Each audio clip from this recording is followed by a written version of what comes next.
की है। आदरणीय राहुल भैया जी, आदरणीय हमारे CWC के सदस्य आदरणीय कमलेश्वर जी, हमारे महापौर जी, गुलाबदेव जी, हमारे प्रभारी जी, आदरणीय राजेश सिंह जी, सारे पत्रकार बंधु। मध्य प्रदेश में कानून का राज नहीं बचा। पत्रकार बंधु सवाल कर रहे थे मऊगंज की घटना। मैसेज क्या है कि पुलिस के का डर इस प्रदेश से समाप्त हो। पुलिस की हत्या होती है, थाने पर जिस तरीके का हमला हुआ, ये मैसेज है कि सरकार का दायित्व से एक तरह से सरकार का कानून पे से और व्यवस्था पे से चरमरा गई। मुख्यमंत्री की पकड़ नहीं बची। गृह मंत्री इस प्रदेश में है या नहीं है, ये समझ नहीं आता। मुख्यमंत्री ही गृह मंत्री की जवाबदारी उठा रहे हैं, मतलब गृह मंत्री का दायित्व वो नहीं निभा रहा। ये एक जगह की पुलिस को मारने की घटना नहीं है, रोज आती है पुलिस को मारने की घटना। इंदौर में वकीलों ने पुलिस को मारा, अलग अलग जिलों में अलग अलग घटनाएं रोज घटती है। ये मैसेज क्या है कि पुलिस का व्यवहार जनता से ऐसा हो गया है कि पुलिस से जनता डरना बंद। अपराधियों के जब फोटो मुख्यमंत्री के जन्मदिन पर विज्ञापन में आने लगे, पुलिस को तड़ी पार लोग डराने लगे। जो हिस्ट्री सीटर है वो पुलिस को समझाए पीआई उनकी चाकरी करे, नेताओं के कहने से एसपी के तबादले हो जाए, तो फिर जैसी मऊगंज की घटना हुई, अगर इसके लिए दोषी है तो बीजेपी, उसके लिए दोषी है तो राजेंद्र शुक्ला है उप मुख्यमंत्री, कानून गृह मंत्री मोहन यादव जी, हम उसकी निंदा करते हैं। हम पुलिस की हत्या हुई उसकी भी निंदा करते हैं, थाने पर हमला हुआ उसकी भी निंदा करते हैं, जिस परिवार के साथी की हत्या हो गई उसकी भी निंदा करते हैं, और इसके लिए दोषी कोई है तो मध्य प्रदेश की सरकार मोहन यादव है, उसकी भी कड़ी निंदा करते हैं। साथियों, मैं बहुत गहराई से विधि की धरती पर दो सवाल करना चाहता हूँ। एक कानून लेके आई Bharatiya Janata party, land pooling act, जिसमें किसानों की जमीन 50% सरकार छीन लेगी बिना मुआवजा दिए, बिना नोटिस लिए।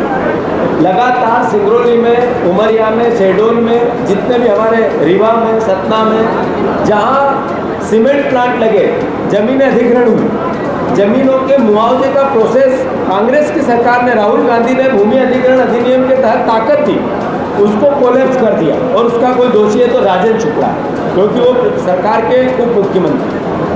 बीजेपी की सरकार है, एक तरफ समदड़िया को जमीन मिलती है कलेक्टर रेट, गुप्ता को जमीन मिलती है कलेक्टर रेट, और उद्योगपतियों को जमीन मिलती है कोड़ी के दाम, और किसान की जमीन अधिग्रहण होगी फ्री में। ये तो दोहरी नीति नहीं चल सकती।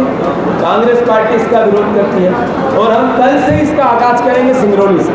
इस नीति का विरोध पूरे मध्य प्रदेश में कांग्रेस पार्टी पद यात्राओं, संघर्ष, कलेक्टर पे प्रदर्शन, किसानों को साथ लेकर अलग अलग तरह के विरोध के तरीके ढूंढकर इस सरकार के इस काले कानून का हम विरोध करेंगे। दूसरी बात, यहाँ के मुख्यमंत्री, उप मुख्यमंत्री, स्वास्थ्य मंत्री, मैं आपसे सवाल करना चाहता हूँ, जो पत्रकार बंधु हुए बताएं कि क्या यहाँ का जो स्पेशल यूनिट है स्वास्थ्य का, जिसका नाम लिया जाता है, वह डॉक्टर पूरे है, वहाँ नर्सें पूरी है, वहाँ दवाइयाँ पूरी है, वहाँ जांचें पूरी होती है। जो सरकारी मेडिकल कॉलेज में जो नियम है फ्री में इलाज करने का, क्या यहाँ पे होता है? जो नागपुर का मैंने अपने भाषण में कहा कि यहाँ के मरीज रीवा के, जहाँ स्वास्थ्य मंत्री है, सब नागपुर इलाज कराने जाते हैं। तो फिर इस सरकार, और ये बात आरोप हमारा नहीं है, ये नरेंद्र मोदी जी ने भी एक सेंसेक्स जारी किया जिसमें मध्य प्रदेश की स्वास्थ्य सेवाएं जीरो, उनमें भी तमंगा दिया। मैंने अभी अपने भाषण में कहा, आप सब पत्रकार, मैं आप सबको चुनौती देता हूँ, गूगल पे आप सर्च करो, सबसे ज़्यादा बलात्कारी बीजेपी के ही क्यों निकलते हैं, सबसे ज़्यादा भ्रष्टाचारी बीजेपी के ही क्यों निकलते हैं, सबसे ज़्यादा भ्रष्ट सरकारें बीजेपी के ही क्यों निकलती हैं। 4000 ईडी की रेड डली, जिसमें से 2 पे आरोप हुए।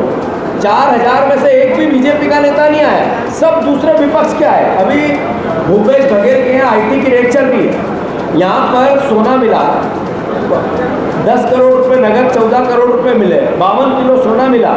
आरोपी कौन है, किसका सोना था, पता नहीं चला सरकार। इसका सवाल राजेंद्र शुक्ला से बनता है नहीं बनता? ये भ्रष्टाचार सड़ क्यों बोलने लग गया? मध्य प्रदेश सब तो भ्रष्ट राज्य बन गया। इसके विरोध में पत्रकार आवाज़ उठाए तो मारा जाता है, थाने में बंद किया जाता है। पत्रकारों को अपनी जान बचाने के लिए गुहार करनी पड़ती है, धरने देने पड़ते हैं। क्या ऐसा प्रदेश चाहिए था हमें? कांग्रेस पार्टी इसकी निंदा करती है और लोकतंत्र के चौथे स्तंभ के साथ ताकत से खड़ी रहने का संकल्प लेती है। मैं अनुरोध करना चाहता हूँ फिर से कि महूगंज की घटना फिर से नहीं दोहराए। इस देश के नागरिकों को पुलिस एक ऐसी व्यवस्था होती है जिस पे एक भरोसा होता है, वो कायम है। और मध्य प्रदेश में जिस तरीके के पुलिस के खिलाफ माहौल बन रहा है, उनके खिलाफ आंदोलन हो रहे हैं, उसको उनकी पिटाई हो रही है, इससे अल्टीमेटली मध्य प्रदेश का चेहरा काला हो रहा है, इसमें कलंक हो रहा है। इसका हम सरकार से आग्रह करते हैं कि जल्दी से सुधार हो। और मैं फिर से कांग्रेस पार्टी का आज का आयोजन संगठन के विस्तार को लेकर, संगठन की राजनीतिक रूप से, वैचारिक रूप से कार्यकर्ताओं को ट्रेनिंग के माध्यम से सुदृढ़ उसकी हमारी विचारधारा बने, इसको लेकर पंचायत स्तर पर हमारी कांग्रेस पार्टी का गठन हो, जिसमें पंचायत कांग्रेस कमेटी का गठन हो, जिसमें एक अध्यक्ष बने, 25 लोगों की कमेटी बने। ऐसे ही शहरी क्षेत्र में हमारी जो योजना है कि जिसमें हम 25 घरों पर एक मोहल्ला कमेटी बनाए, वार्ड कमेटियाँ फिर से बनाए। संकल्प है हमारा पंचायत के चुनाव जितना संकल्प है हमारा फिर से नगर निगम हमारी बने पूरे मध्य प्रदेश में। इसको लेकर प्रदेश के प्रभारी भी पूरे प्रदेश के दौरे पे है। और आज विधानसभा वार कल सतना की 7 सीटों पर रात को 11 बजे तक हमने कार्यकर्ताओं से बात की। आज रीवा में रात को 12 भी बज जाएंगे तो सारे आराम से सब कार्यकर्ताओं से संवाद करके जो अच्छे से अच्छा हो सकता है पार्टी को उस दिशा में ले जाने की कोशिश करेंगे। धन्यवाद। अध्यक्ष जी, जो सतना में कल बयान आया था अमर पाटन विधायक का, उसको लेके बीजेपी लगातार आक्रामक है और सनातन विरोधी। जितने पत्रकार बंधुओं की जिज्ञासा है राजेंद्र जी के उस बयान को लेके उन पर उन्होंने अपना स्पष्टीकरण दे दिया। एक वीडियो के माध्यम से उनकी सोशल मीडिया पे, कांग्रेस पार्टी की सोशल मीडिया पर उस बयान का कांग्रेस के कार्यकर्ताओं का कांग्रेस के आने वाले वर्ष के अंदर संगठन के संदर्भ में हम लोग चर्चा करेंगे, तय करेंगे।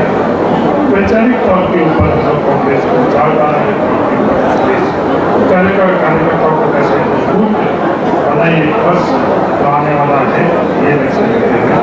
तमाम जो विधानसभा क्षेत्र 8 की 8 हम 8 विधानसभा क्षेत्र के कांग्रेस के कार्यकर्ताओं से संवाद करेंगे। ये कार्यक्रम उन्होंने आज तय किया।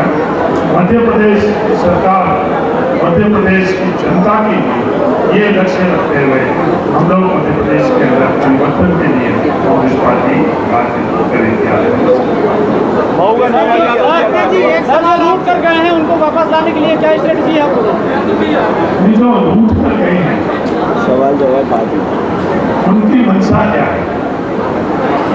दिखाने के लिए रूट कर गए हैं या किसी और एजेंडा के अंदर रूट कर गए हैं?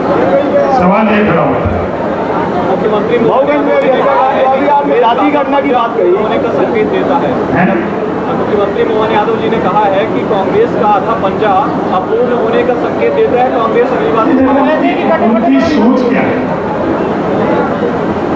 गरीबों के लिए उनकी सोच है कि वो भिखारी है। अगर ईश्वर ने किसी के अंग अगर कम रखा उसके संदर्भ में उनकी भावना सोच को प्रकट करते हैं तो उनको उनकी आवश्यकता नहीं। क्या महादेव जी महाकाल ने ये संदेश दिया जब वो बारात लेकर गए थे, किसी को छोड़ा था? महाकाल की नगरी में ही वो रहते हैं। मेरा निवेदन है कि एक बार महाकाल से वो जुड़ जाए तो अपने आप ही वो उनको समझ में आ जाएगा। सबको लेकर ही चलता, चलो वहाँ जाकर अनुष्ठान नहीं करता, उनको समझे, उनके पथ पर चले। ये मेरे मुख्यमंत्री जी को कहते हैं। कांग्रेस लगातार राष्ट्रीय कांग्रेस के लोग, ये आप लोगों के दृष्टिकोण है कि किसको आप कांग्रेसी मानोगे और किसका नहीं। ये सर्टिफिकेट आप दे, दोनों की दोनों चार दुर्घटना हुई और कांग्रेस की। मेरा आपसे निवेदन है कि आप जो पद के अनुरूप कांग्रेस के देख रहे हो उसको आप सुधारो। जो कांग्रेसी नहीं उनको आप कांग्रेसी नहीं मानते हो, वो आपका नजरिया है। हम लोगों के लिए वो कांग्रेस के सबसे बड़े लोग जो जमीन के ऊपर, आप लोगों को उनका